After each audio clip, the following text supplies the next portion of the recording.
We are winning on the recruiting trail, which maybe shouldn't be a massive surprise. After all Mike Gundy do is win, win, win, no matter what. He's got money on his mind. I hope he can't never get enough.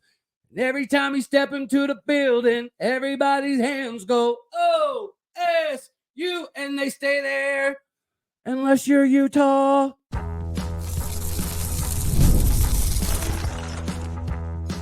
You are Locked On Oklahoma State, your daily podcast on the Oklahoma State Cowboys, part of the Locked On Podcast Network, your team every day.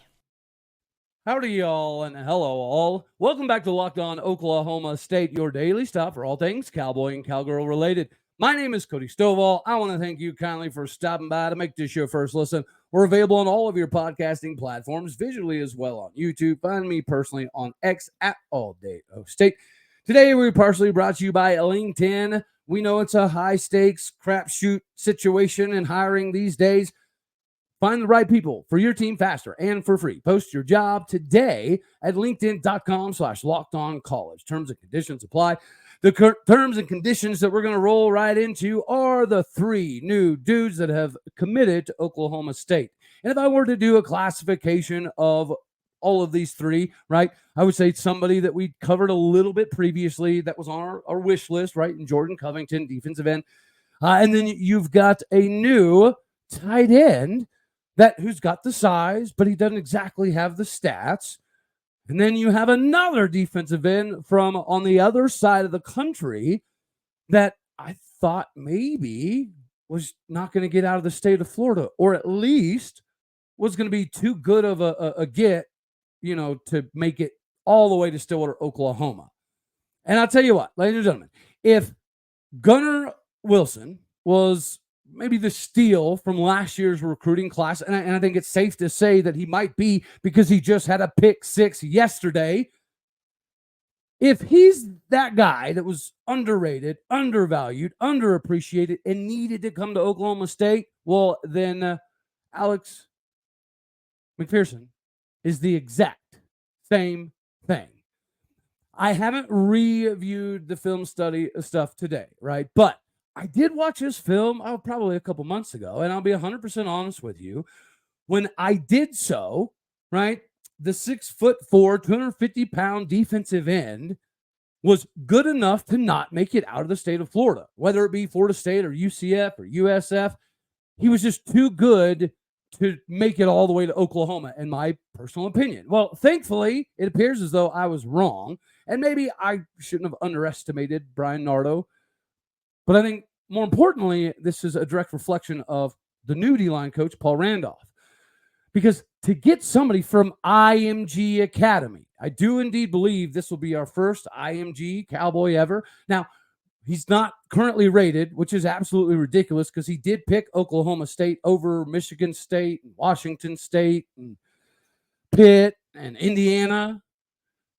So the fact that he's not rated, I think, is beneficial for us, right? He fits exactly what we're looking to accomplish. Now, again, I haven't reviewed the film, so we're not going to do a breakdown of his film per se today. But I do recall him being very, very quick. He did a lot of 4-point stuff, which gives him the capability to potentially scoot inside a little bit if we were able to body by glass him up a decent amount. But he has such quickness off of his first step that it's absolutely remarkable whenever you take into consideration like his frame that he already comes with.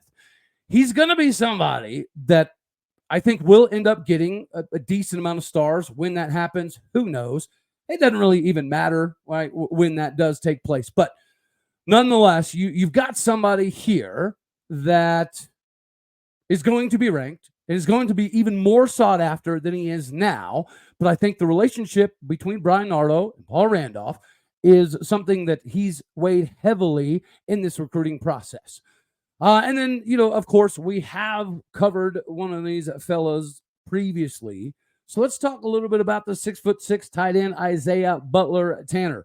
This is an individual that statistically isn't going to wow you, right? He's got about 16 catches, 160-ish yards last season. He's got a couple tutties.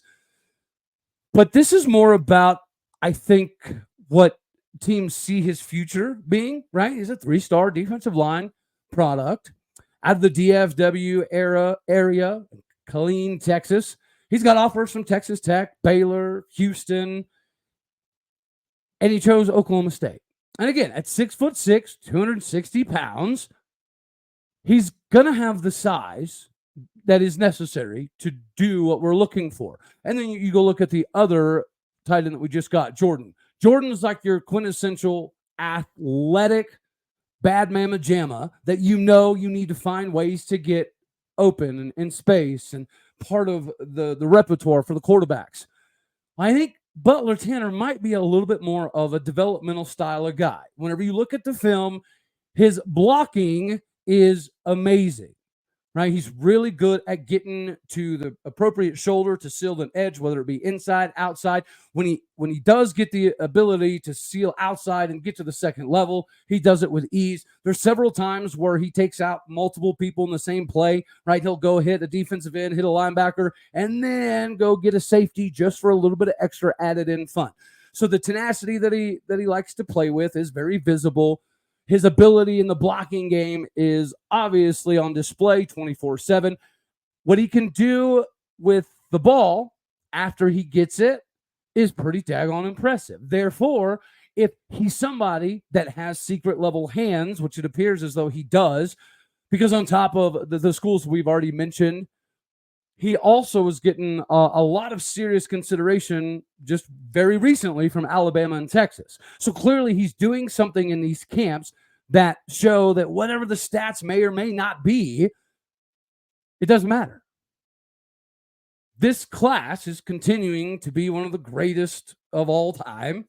It is shaping up to potentially be the greatest of all time. And you know what? If they would have taken into consideration Alec McPherson and wherever the star rating would be, then I think that does make a considerable difference on the number that we have associated next to Oklahoma State right now. But again, that doesn't matter. And then we'll talk about the dude that we have put on our wish list previously, and that is defensive line prospect, a.k.a. defensive end, most likely, in my personal opinion, Jordan Covington. Jordan Covington chose Oklahoma State over TCU. I know KU, Mizzou, Michigan State, Houston. But the fun one about this, so I got wrapped up in one of the KU message boards the other day. Jordan Covington is like on their current top 3 big board of most sought after guys. So the fact that he's ending up at Oklahoma State, which is obviously huge for him, that DFW area, he has already a good connection with some of the current Cowboys that are on the squad, some of the freshmen. He has a good relationship with somebody like Orlando Cleveland. He played already with Jonathan Agumadu, so obviously that probably didn't hurt our hand in the process as well. But I know KU and Mizzou fans were freaking out and fighting each other over not getting this dude. So if that gives you any indication on how the 6'3", 260-pound dude is going to transition when he comes to Oklahoma State, this is one of those situations where numerically he can stack up. But this goes outside of the numbers. The biggest thing that I saw in his film, right, that instantaneously jumped out is his ability at contain, which, this is a beautiful moment for us, what has been the thing the last 2 seasons that have been a major deficiency for us? It's been contained. This dude, Jordan Covington, is one of the best in the high school ranks right here, right now, when it comes to understanding leverage and using it to his ability for contain purposes. Now, some of the technique and all that, he's going to be able to get that in spades when he shows up to Stillwater, Oklahoma. But I do believe this season alone in high school is going to be big for him because there's some integral things that we want him to work on, I'm sure, that he's going to want to showcase out on the field. So I think this season could be big for him, just like I think Alex McPherson will end up as a 3-ish star guy. He has the ability to potentially be a 4-star style guy. And you do see sometimes late senior season pushes. I think Alex McPherson is one of those examples. I'm very excited to see what Tanner Butler is able to kind of do. But Jordan Covington, this is a big get. This is a big hit, and, KU's my second team. I love the Jayhawks. I've got Oklahoma State, KU in the Big 12 title game, but I will admit it does make my heart happy to see those boards and people just losing their mind and having Mizzou and KU fans fight over an Oklahoma State commit. It is absolutely awesome. I'm here for it. I love it. Just like I also love the winning recipe that I've given Mike Gundy a little bit of a hard time for. It just continues to grow legs and get better and become more meaningful. Therefore, we've got to talk about it because stats lives matter and W's matter. And he's got those. Just like you should pay attention to what matters in your hiring department. If you're hiring for a small business, it is a crapshoot right now. Okay? Make sure you check out LinkedIn Jobs. They have all the tools to help you find the right professionals for your team faster and, our favorite, for free. It's not just your regular run-of-the-mill job board. They're going to help you hire professionals that you can't find anywhere else. Even those who aren't actively searching for a new job might be open to the perfect role. In a given month, over 70% of LinkedIn users don't visit other leading sites. So if you're not looking into LinkedIn, then you're probably not looking at the right place. 86% of small businesses get a qualified candidate within the first 24 hours. So make sure you hire professionals like a professional with the professionals at LinkedIn. They know what you need. They know how to get it done. So do not miss out on your opportunity. Post your job for free today at linkedin.com/lockedoncollege. Again, that is linkedin.com/lockedoncollege. Post your job for free today. Terms and conditions do apply. Yes, it's fair. I have given Gundy plenty of grief. And a large portion of that, other than, the stuff that transpired over the last couple of years, was the amount of wins without the trophies. Okay. And I'd even hooted and hollered and howled at the moon about how it's great. He wins. But what do the wins get you if it doesn't have other things on top of it, accomplishment wise? Well, Mike Gundy found a way to re-galvanize the team, the locker room, re-engage, and completely flip the locker room on its head last season, right? Made all of us doubters believers. And now, the one thing I've always said is awesome, but it's almost like putting lipstick on a pig, is all of the wins. Because winning a bunch is great, but if you don't have, the trophies, or you don't have the trips to the big time top of the top bowls or CFP or BCS, then, it felt like, I don't know. It felt like winning the world's tallest midget award. Okay. I'll call it what it is. But now all of these W's have different places of association that equal more revenue, more eyeballs, more viewership, more access, more understanding. So with the tier 1 stuff, right? And the comparisons that you have between Mike Gundy and Kyle Whittingham, Oklahoma State, Utah, and all that, it continues to ramp up. But let's talk about these wins, ladies and gentlemen, because when you look at the winningest teams in the CFP era, CFB Kings put this out on Twitter. Most wins in the CFP era. No surprise, Alabama, Clemson, Ohio State, Georgia, OU, Notre Dame, Michigan, Wisconsin, Oregon, LSU, Oklahoma State.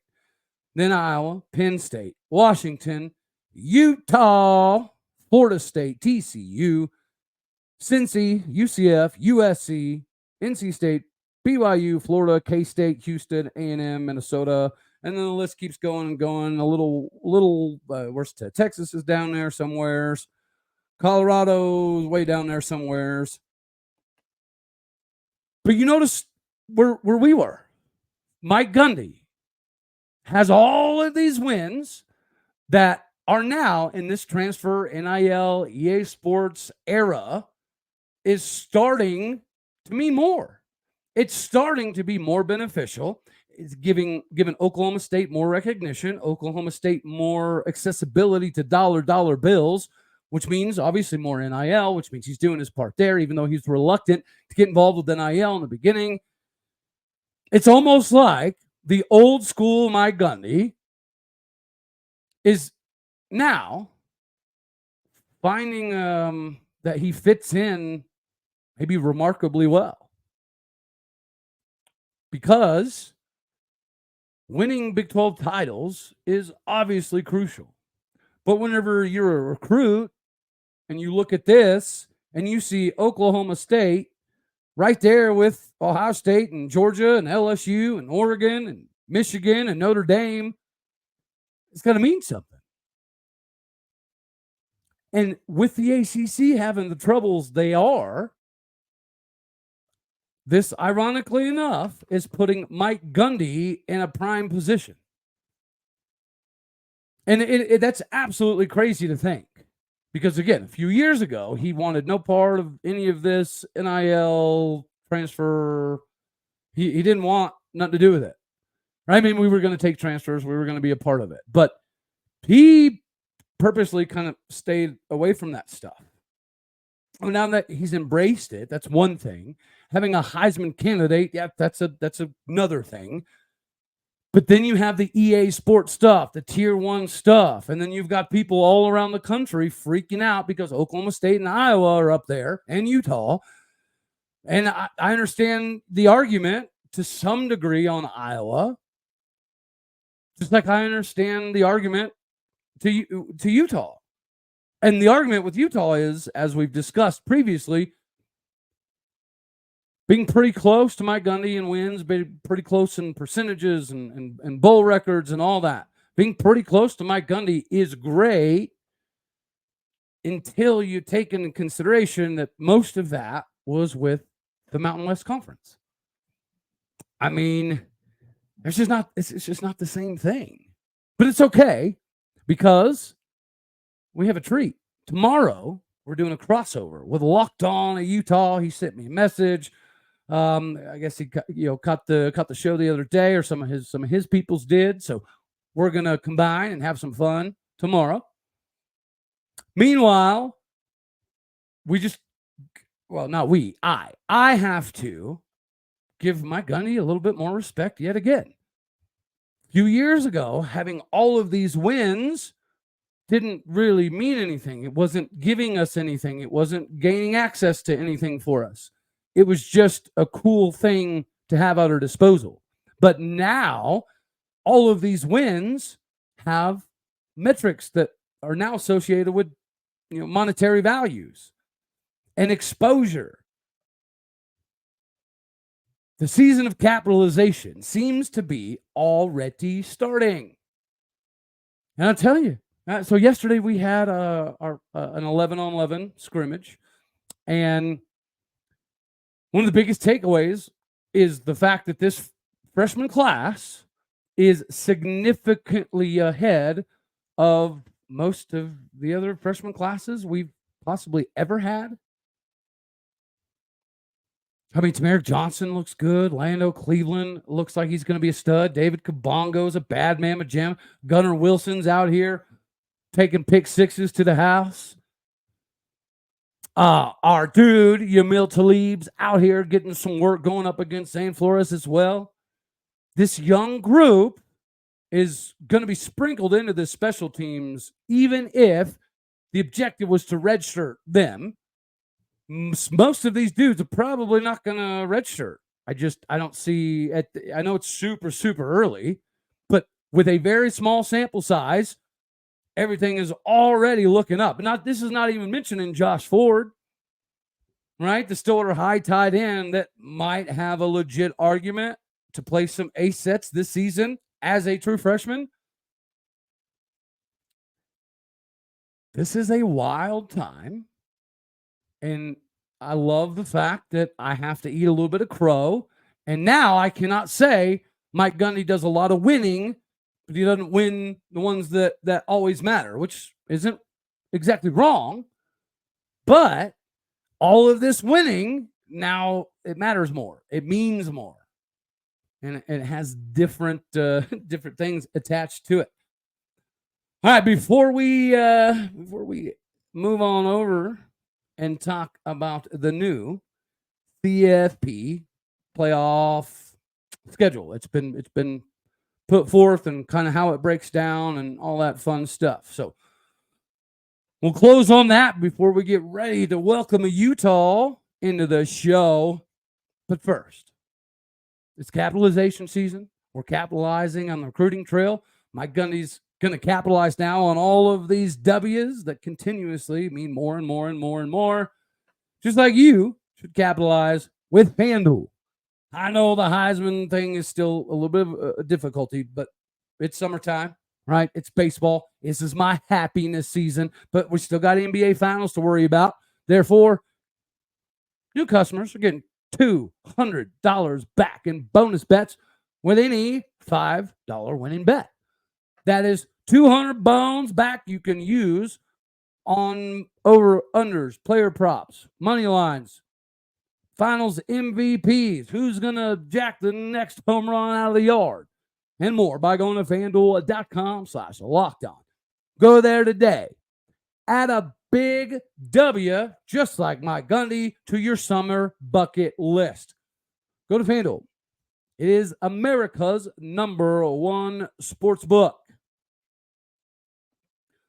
Oh, baby. So, the playoff format has been put forth, and they've released the dates and all that fun stuff. So, let's look at that right there, because the Big 12 will have a representative, most likely, this season. Is it going to be Oklahoma State? Is it going to be Utah? Is it going to be KU, K-State? Is it going to be a darling dark horse like a Texas Tech or a UCF? I don't know. But what we do now know is Friday, December 20th, will be the very first round and the very first game for the college football playoff. Friday, December 20th, 8 p.m., ABC. And ESPN, Saturday, December 21st, noon, 4 p.m., and 8 p.m. Tuesday, December 31st, they'll begin the quarterfinals at the Fiesta Bowl, Peach Bowl, Rose Bowl, and Sugar Bowl. So the first round, seeds 1 through 4 get automatic buys, right? I believe. And then the 5 through 8, or 5 through 9, hold on. Maybe I'll just read it. The schools seeded 5 through 8 will host those seeded 9 through 12 in the first round games. The quarterfinals and semifinals rotate annually among 6 bowl games. Yeah, so the beauty of it is the first round games for the teams that don't get a bye, so teams 5 through 12, they play at a college campus. That, to me, is the funnest part of all of this. Now, of course, going to the quarterfinals, right? Playing the Cotton Bowl, Fiesta Bowl, Orange Bowl, Rose Bowl, Peach Bowl, that's going to be fun. But bringing a playoff game to campus, any campus, has got to be a ridiculously electric environment and atmosphere. So I will say this.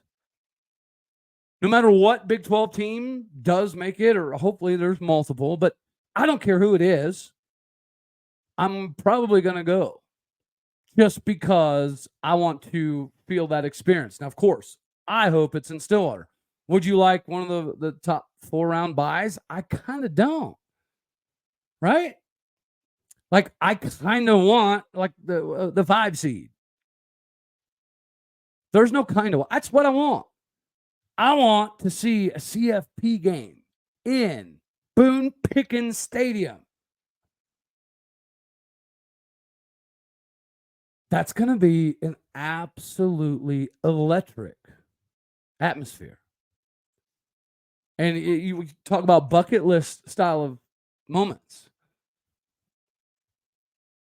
None of us had ever thought that having like essentially a big bowl game at a college campus, at your college campus, would ever happen. So to me, that's the most beautiful part of this, is the teams 5 through 12 that will be playing on campuses. Again, going to the Rose Bowl, Peach Bowl, Fiesta Bowl, all that. That's fun. It's cool, right? And it takes you one step closer to playing for a natty. Okay, big deal. I understand it.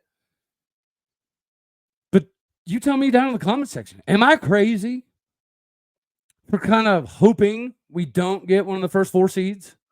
Am I crazy for hoping that we end up in that kind of 5 through 9 range so we can host a playoff game in Stillwater? Again, I don't care if it's Lawrence, Kansas, or Manhattan, Kansas, or Salt Lake City, Utah. If there's a Big 12 team hosting a playoff game, I'm probably going to go. Just because it's going to be worth it. Just that experience, to be on campus, to see what that, I don't know, what that tailgate's like. Nobody knows. Nobody knows what a college football playoff on campus tailgate looks like. Nobody knows. I want to be part of the first round that does know, that does find out. And of course, if it's not Oklahoma State, it's okay. It's still going to be a pretty unique experience, like something you'll remember when you're old and gray type of situation. I've got plenty of gray coming in the beard here, but I don't want to say I'm quite there yet. But anywho, y'all get ready and get riled up for this Utah crossover. Until next time, I reckon that's all we're going to have for this one right here. As always, you know I love you. God bless. Go Pokes. And thank you for tuning in to make this your first listen here on Locked On Oklahoma State. You could be anywhere. So happy you choose to be here. Like it if you like it. Dislike it if you don't. That's okay too. More importantly, share, comment, and subscribe my podcast and people out there. The bricks, the foundation, the bread, the butter. Do what you do. Leave a review, hit the stars. All righty. Later, taters.